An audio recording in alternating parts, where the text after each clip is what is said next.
Hello goblins, it's Chris, Eldritch Pipes. It's an episode of this week's Pipes, and a bit of a tobacco review. I'm not sure which takes precedence. I'm going to review, as you probably know by the title of the video, Cornell and Deal's 8 State Burley. Now, I kind of wondered whether to open the tin first, or whether to just like to do the whole thing on film, but then I thought, actually no, you know what, I'll pack my pipe first. So I opened the tin, and it's well, very promising. It looks pretty standard. It's kind of like short. It's like a broken, somewhere between a ribbon and a broken flake. I guess maybe the different components were cut maybe slightly differently. But ribbon cut. But a bit chunkier than ribbon cut. That's why some of the pieces are chunkier. But really,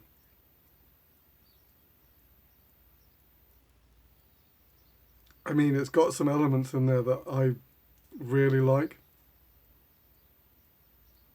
It has that funky farmyard smell,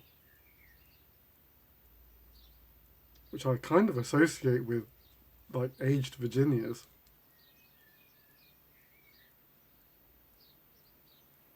On the nose, it's quite sweet and tangy as well, giving me a McClelland vibe.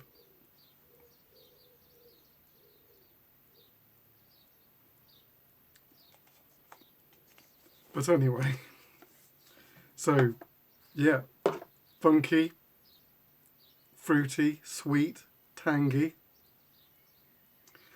See what comes through on the smoke.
Okay.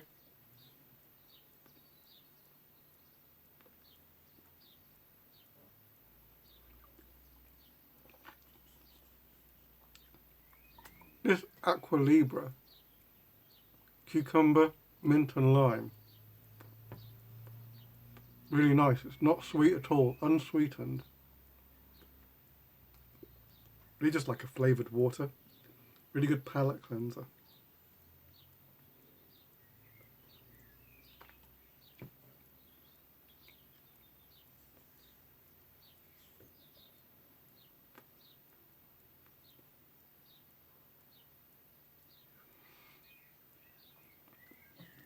The sweetness in the tin only just barely makes it through in the smoke.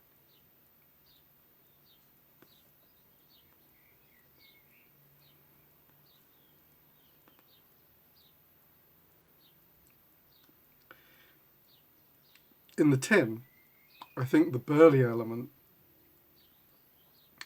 is not very noticeable. I don't know that I've ever smelt burley on its own, but obviously, but like the Virginias and the Orientals have quite a strong aroma, and I think they were dominated in the tin. But in the smoke, the burleys definitely dominate.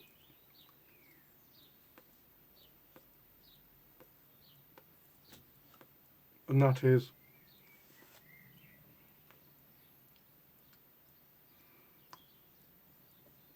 earthy,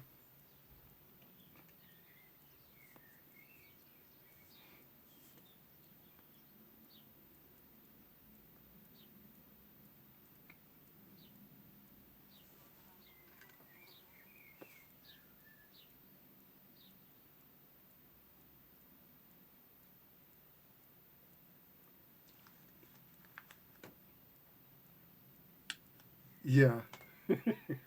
Okay, I have the same problem with this that I had with Haunted Bookhouse, unfortunately. I think the nicotine content in burley is quite high.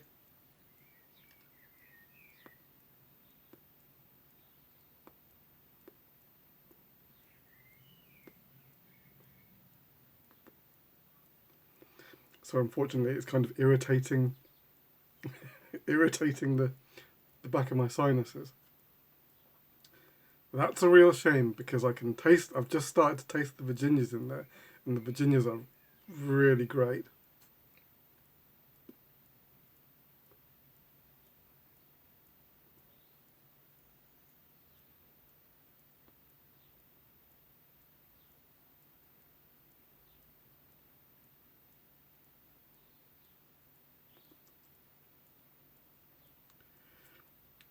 The Virginias are quite deep.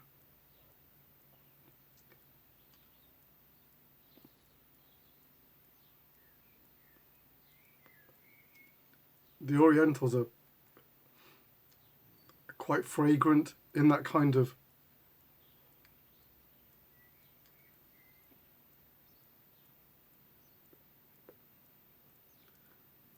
nearly sort of incense, floral incense way that they can be. But the burleys are too strong for me. I was just like feeling it growing and growing. No, I can't I can't get on with that.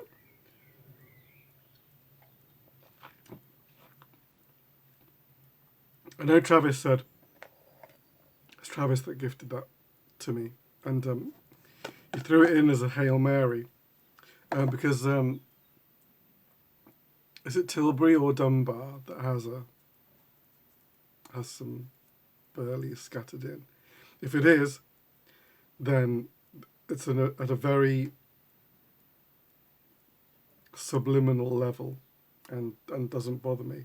But I could tell that was kind of like stinging the back of my throat, and I thought, and I could, as I was puffing, it was just getting stronger and stronger. If you're like I know that my tolerance for nicotine only goes so far.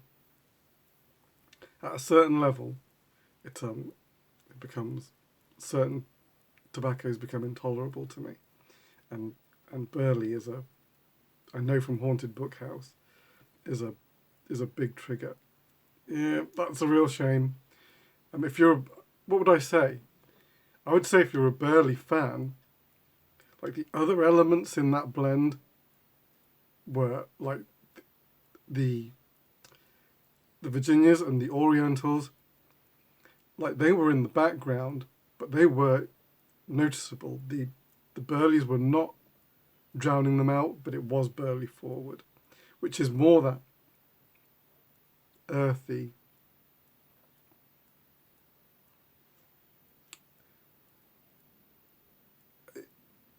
kind of dusty, earthy dusty, which in like some places can be really nice. What else am I going to say about that blend? Oh, what a shame. the flavour profile of that blend is really nice. But if you, like me, would struggle with the more robustly nicotined leaves, then you might have trouble with that one. Oh well. We've got another Burley to try.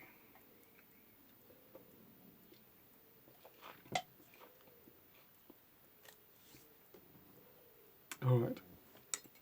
I've got a few other things to talk about. Obviously got some pipes to show you. It's the UK Pipe Smoking Championship tomorrow, and we're going to unveil the new Four Horsemen pipe set, Blue Moon. I think I'll be doing a video from the show, so I'll upload it.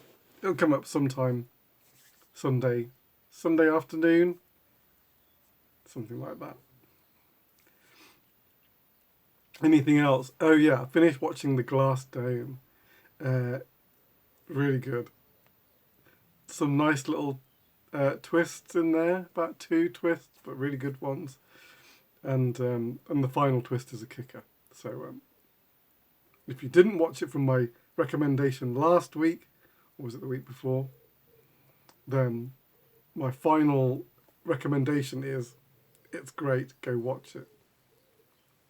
Similarly, this week I've also, I mentioned last week that Julian Simpson was doing a Kickstarter for his next Lovecraft Investigations podcast-style drama called Crowley, which is meant to be season 5?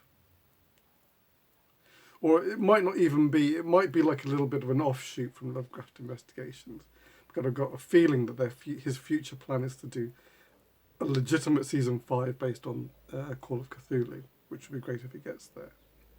But however, in one of his updates, he mentioned some of the stories that had fed into the Lovecraft Investigations, and that they were hard to find except for on his Soundcloud account. So I searched out his Soundcloud account, and you can just listen to them there for free. And there's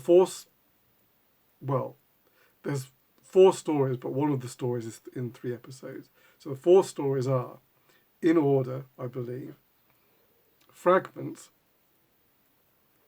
which is a great haunted house story. Bad Memories, if I'm getting that right. Fugue State, which is a really clever. I can't give anything away, but they're triggering. They're trying. There's a man in a fugue state, which is kind of like a coma, but also they're a bit more aware, and they're trying to trigger memories by feeding him sounds. It's really good. And it's... oh no, I've just remembered. Fragments isn't a haunted house one. It's Bad Memories is the haunted house. Fragments is a Pleasant Green story. And a really good Pleasant Green story as well. Fugue State is also a Pleasant Green tale. And then it's Mythos, which is Mythos itself, Glams, and I can't remember the name of the third one, but it's 1, 2, and 3.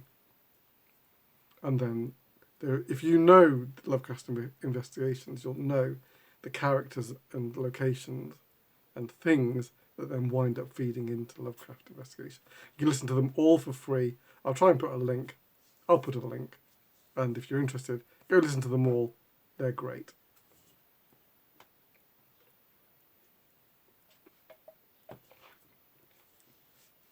But now some pipes. 2 of these are available. Now, I'll spoil the headline. It's all the same shape. It's 3 sleek bulldogs. Done in styles that we've seen before, but I had to do them all together. I was just like, I was on a roll. Which one's this one?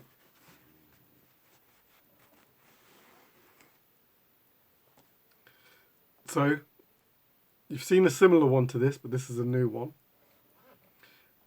This is Sleek Bulldog in the, so this is the new Ocean Mist resin, which is part of the new vintage line. I'm pretty sure I can keep this line going this time. I don't think the company's about to go under. They've just started. They should last for a little bit at least. And it's a black sandblast with a contrast ring that more or less matches the stem.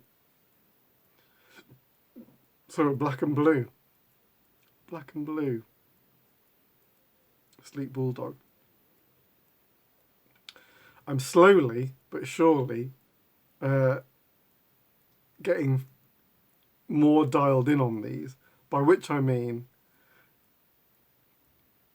the process is becoming easier now than it was before. It's the diamond shank. The diamond shank, for someone like me, maybe for anybody, causes headaches. But now that, well, you're probably aware that I've made quite a few of these lately, and it's starting to become muscle memory. Not quite there yet, but it's getting close. Getting close.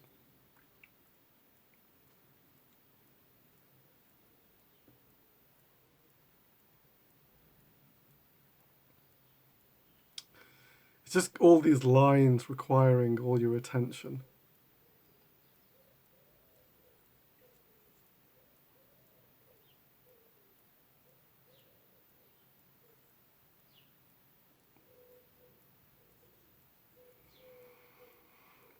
Yeah, so the Sleek Bulldog in the Ocean Mist stem, with the Ocean Mist stem. This fella's available. If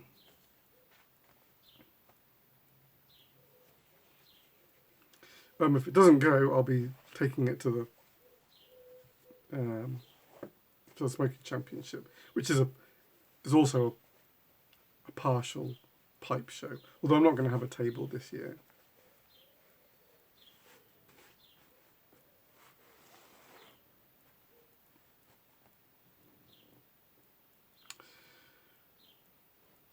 In black and red. This guy was curious, or rather the briar was curious, because you can see the ring grain going along the shank in that direction. I think the grain must have gone like this, and then when it got to there, it suddenly shot over. Because like normally you would see the ring grain on something like this go like that. But it's, what I mean is it's like at an angle, but it's like nearly vertical on this guy. Meaning that it hadn't just done that, it had gone like that.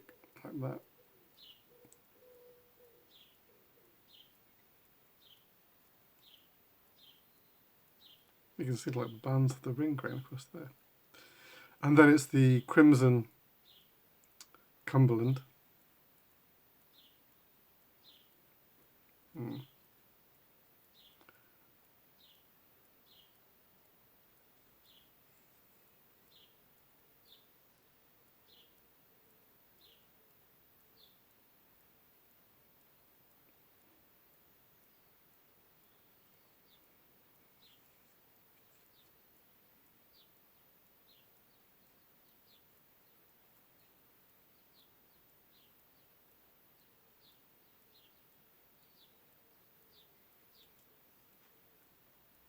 So there.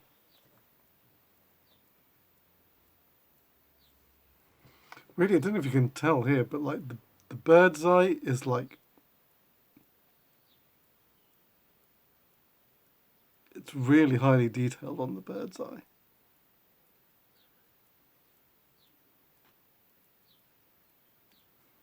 Anyway, that's that, guy. So those two bulldogs available. And then the third one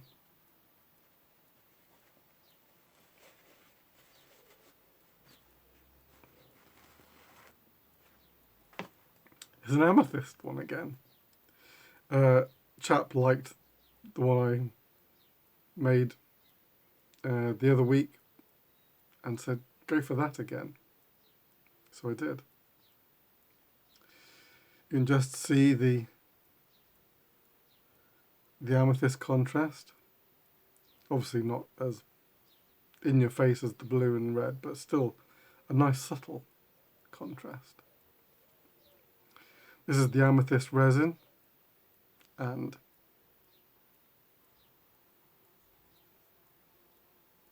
he's just cool.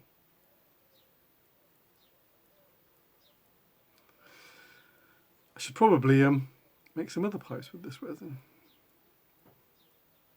but it just works really. On the Sleek Bulldog, you get like the full width of the 24mm resin. It's kind of like, that's the way I like to use it at the moment.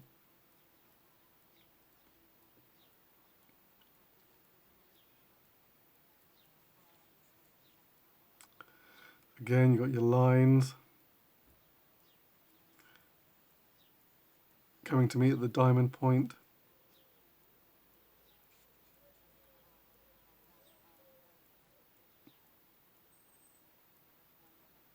So, Buzzy Bee.